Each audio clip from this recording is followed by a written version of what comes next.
आज मैं जिस बिज़नेस की केस स्टडी लाया हूँ जिसने सिर्फ भुजिया बेचकर 1 बिलियन से ज़्यादा का रेवेन्यू जनरेट कर चुका है, उस बिज़नेस का नाम है Haldiram. Haldiram is one of the most iconic brand in Indian business history. लेकिन हम में से ज़्यादातर लोगों को सिर्फ अमेरिकन ब्रांड जैसे कि मैकडोनल्ड्स और डोमिनोज के बारे में ही पता है, बट हम में से काफ़ी कम लोगों को ही मालूम होगा इंडिया का आइकॉनिक ब्रांड हल्दीराम के बारे में। और हल्दीराम एक ऐसा ब्रांड है जो बीकानेर में एक छोटे से स्वीट शॉप से स्टार्ट किया गया था, लेकिन आज की डेट में Bikaner has expanded more than 80 countries with more than 1500 employees and in 2021 Haldiram ने सेल से $1 बिलियन का रेवेन्यू जनरेट किया। लेकिन सवाल ये है कि जबकि हम हर दिन 1000 से ज़्यादा स्वीट शॉप्स देखते हैं, लेकिन हल्दीराम में ऐसा क्या खास था जिसने उन्हें 1 बिलियन से ज़्यादा की सेल जनरेट करके दी। एंड मोस्ट इम्पॉर्टेंट, वो कौन से बिजनेस लेसन्स एंड स्ट्रैटेजीज है जिसे हम इस केस स्टडी से सीखकर अपने बिजनेस में इम्प्लीमेंट कर सकते हैं। ये स्टोरी शुरू होती है 1990 में बीकानेर में, जब हल्दीराम सिर्फ 11 साल के थे और अपने दादाजी के भुजिया शॉप पे काम करते थे। और वो इतने जल्दी मैच्योर हो गए थे, रास्ते ढूंढने लग गए थे पैसे कैसे कमाए जाए अपने फैमिली के लिए।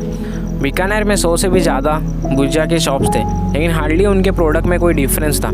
इसलिए कंपटीशन सिर्फ प्राइस पे डिपेंड था, ना कि क्वांटिटी पे। इसका मतलब price in low tends to increase in sales, no matter quality कैसी भी हो। लेकिन हल्दीराम का इंटरेस्ट था भुजिया बनाने में, और उस समय उनकी बहू बहुत ही अच्छा भुजिया बनाती थी। फिर हल्दीराम के दादाजी को ये प्रोडक्ट इतना अच्छा लगा कि वो इस प्रोडक्ट को मार्केट में बेचने के लिए निकल गए, और ये प्रोडक्ट इतना अच्छा बिका, बहुत ही अच्छा प्रॉफिट मिला था।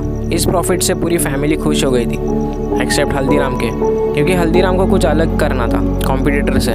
मतलब मेरी भुजिया सबसे अलग होनी चाहिए। सो ये 11 साल का लड़का प्रोडक्ट को अलग बनाने के लिए बहुत मेहनत करता है और डिफरेंट इंग्रेडिएंट्स के साथ एक्सपेरिमेंट करता है अपने प्रोडक्ट को सबसे अलग बनाने में। सो बहुत रिसर्च करने के बाद हल्दीराम ने अपने प्रोडक्ट में कुछ ऐसे चेंजेस किए जिससे हल्दीराम और उनके फैमिली के लिए टर्निंग पॉइंट बन गया। एंड यहाँ पे हल्दीराम ने अपने प्रोडक्ट में 3 चेंजेस लाए। तो मार्केट में सब भुजिया बेसन से बनाते थे, जिसके वजह से सबके प्रोडक्ट्स सेम ही होते थे। तो हल्दीराम ने इंस्टेड ऑफ बेसन वो भुजिया को मोठ की दाल से बनाने लगे, and this made bhujia very delicious in taste. And instead of making soft, Haldiram bhujia को एकदम क्रिस्पी टाइप बनाने लगे, ताकि लोगों को एक ऐसा फील आए ये भुजिया बीकानेर में बिकने वाले बाकी भुजिया से कुछ अलग है। और हल्दीराम ने अपने प्रोडक्ट का नाम दंगर शेव रखा, जो कि बीकानेर के महाराजा थे, और बल्कि उनका बीकानेर के महाराजा से कोई कनेक्शन नहीं था। ये बस एक लोगों में क्यूरियोसिटी जगाने के लिए, क्योंकि डंगर शेव सुनते ही लोगों को लगता था कि इनका कोई महाराजा से कनेक्शन था। And it acted like a brand ambassador for bhujia. और मार्केट में सब लोग भुजिया को 2 रुपये किलो भेज रहे थे, वहाँ पे हल्दीराम भुजिया को 5 रुपये किलो भेज रहे थे। और लोग भी खरीद रहे थे, क्योंकि लोगों को लग रहा था वो एक्स्ट्रा पैसे देकर कुछ अच्छा क्वालिटी प्रोडक्ट बाय कर रहे थे, जो कि सबसे अलग था और बहुत डिलीशियस भी था, जिसकी वजह से उनकी सेल स्काई रॉकेट हो गई थी, वो भी 1 महीने में। हल्दीराम ने जो किया वो इस कंपनी का फाउंडिंग पिलर था। फिर इस कंपनी का ग्रोथ का चैप्टर 1960 के एंड में श्री किशन अग्रवाल ने किया था, और उन्होंने इस कंपनी को ऐसे लेवल पर ले गए जो कि किसी ने सोचा भी नहीं था। दरअसल श्री किशन हल्दीराम के पोते अग्रवाल परिवार के 3rd जनरेशन थे, जिन्होंने 60s के दौरान अपने फैमिली बिजनेस को ज्वाइन किया था। और उस समय अग्रवाल फैमिली 3 अलग अलग हिस्सों में डिवाइड हो गई थी, जिनके बिजनेस बीकानेर, कोलकाता और नागपुर सिटीज़ में थे, जिसमें कोलकाता और बीकानेर का बिजनेस बहुत अच्छे से चल रहा था। लेकिन नागपुर के अंदर श्री किशन जी को बहुत ही ज़्यादा स्ट्रगल करना पड़ा। सिर्फ नागपुर ही नहीं, पूरे महाराष्ट्र के अंदर इनके भुजिया का कोई खास डिमांड नहीं होता था। तो फिर शिव किशन जी ने महाराष्ट्र के लोगों का हैबिट जानने के लिए मार्केट को अच्छी तरह से एनालाइज किया, और उन्होंने 2 बड़े गैप को आइडेंटिफाई किया। पहला गैप ये था कि महाराष्ट्र के लोग उस समय ज़्यादातर स्नैक्स के बारे में नहीं जानते थे, तो उनके पास अपॉर्चुनिटी थी कि वो मार्केट में कई सारे नए स्नैक्स लेके आ सकते थे। और दूसरा गैप उन्हें स्वीट मार्केट में नज़र आया, जहाँ पे महाराष्ट्र में कुछ ही गिने चुने मिठाइयाँ बेची जा रही थी। ये सब अपॉर्चुनिटीज़ को देखकर शिव किशन जी ने अपनी फेवरेट मिठाई काजू कतरी को मार्केट में ले आए, जबकि महाराष्ट्र के लोगों के लिए काजू कतरी एक नई डिश थी। इसलिए शिव किशन जी लोगों को उस मिठाई का फ्री सैंपल देने लगे। कोई भी उनके शॉप पर आता था तो उन्हें काजू कतरी ज़रूर टेस्ट कराते थे।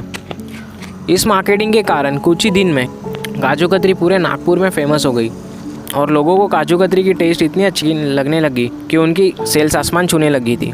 तो इसी सक्सेस को देखकर शिव किशन जी ने महाराष्ट्र के लोगों को उनकी और भी डिशेस से इंट्रोड्यूस कराया। इस तरह शिव किशन जी की बिजनेस स्ट्रेटेजी और उनके टेस्टी प्रोडक्ट्स के कारण सिर्फ 3 सालों के अंदर हल्दीराम की सेल्स 400% बढ़ गई थी। ये तो बस शुरुआत थी। नागपुर के लोगों को साउथ इंडियन खाना पसंद करते थे और ये स्नैक्स मार्केट में बहुत ही ज़्यादा पॉपुलर भी थे। तो उन्होंने अपना खुद का साउथ इंडियन रेस्टोरेंट भी खोले और जैसे जैसे ज़्यादा लोग आने लगे, शिव किशन जी धीरे धीरे अपने मेन्यू में समोसा, कचौरी जैसी चीज़ों को ऐड करना शुरू कर दिया। हल्दीराम को इस लेवल तक पहुंचाने में शिव किशन जी का बहुत बड़ा हाथ था। और जो इंसान ने इस हल्दीराम को इससे भी बड़े लेवल तक लेके गए वो थे अग्रवाल परिवार के दूसरे सदस्य मोहनलाल अग्रवाल। मोहनलाल ने भी इस बिज़नेस में 2 ऐसी स्ट्रैटेजीज अपनाई जो इस बिज़नेस के लिए गेम चेंजर हो गई। दोस्तों, ये 80s का वो समय था जब कोई भी ब्रांड पैकेजिंग पे ध्यान नहीं दे रहा था। तो मोहनलाल ने हल्दीराम की ब्रांड वैल्यू बढ़ाने के लिए हल्दीराम के पैकेजिंग के साथ महंगी और प्रीमियम पैकेजिंग का इस्तेमाल करना शुरू कर दिया था, ताकि लोगों को प्रोडक्ट खरीदते समय ये फील आए कि वो एक ट्रस्टेड प्रोडक्ट ले रहे हैं। ऐसा करने से लोगों के बीच ना सिर्फ ब्रांड वैल्यू बढ़ी, बल्कि हल्दीराम के ऊपर लोगों का ट्रस्ट पहले से कई ज़्यादा मजबूत हो गया। और मोहनलाल की दूसरी स्ट्रैटेजी ये थी कि उन्होंने बड़े बड़े शहरों में हल्दीराम के स्टोर्स खोलने शुरू कर दिए थे, जिसके चलते हल्दीराम की सेल्स कई गुना बढ़ गई थी और देखते ही देखते उनका बिजनेस पूरे भारत में फैल गया। आज की डेट में हल्दीराम की वैल्यूएशन 3 बिलियन से ज़्यादा हो चुकी है और 80 से ज़्यादा देशों में फैला हुआ है। ऐसे कौन से बिजनेस लेसन है जो हम इस बिज़नेस से सीख कर अपने बिजनेस में इम्प्लीमेंट कर सकते हैं? पहला बिजनेस लेसन, प्रोडक्ट इनोवेशन। जैसे हल्दीराम ने अपने कॉम्पिटिटर्स को ध्यान रखते हुए अपने प्रोडक्ट्स को उनसे काफ़ी अलग और टेस्टी बनाया। अगर आपको अपने बिजनेस में सक्सेसफुल होना है तो आपको भी बाकी लोग जो कर रहे हैं उनसे कुछ यूनिक करना होगा। आपको अपने बिजनेस में एक्सेप्शनल होना पड़ेगा। दूसरा बिजनेस लेसन, कस्टमर इमोशंस। ये शिव किशन ने अपने कस्टमर के इमोशन को कैप्चर करने के लिए किया। शिव किशन जी ने नए प्रोडक्ट्स मार्केट में लाए और फिर मार्केट को धीरे धीरे कैप्चर किया और अपने न्यू प्रोडक्ट्स को अपसेल किया। And third business lesson, brand recall value. जैसे कि मोहनलाल ने ब्रांड की वैल्यू बढ़ाने के लिए किया था। 80s में पैकेजिंग जैसी कोई चीज़ ही नहीं थी, मतलब कोई ब्रांड इतना ध्यान ही नहीं देता था। तब से हल्दीराम अपने पैकेजिंग करते आ रहे हैं, इससे लोगों के माइंड में एक अलग ही इमेज क्रिएट हो रहा था। तो आज के लिए इतना ही था। वीडियो अच्छी लगी तो लाइक और सब्सक्राइब करना मत भूलना।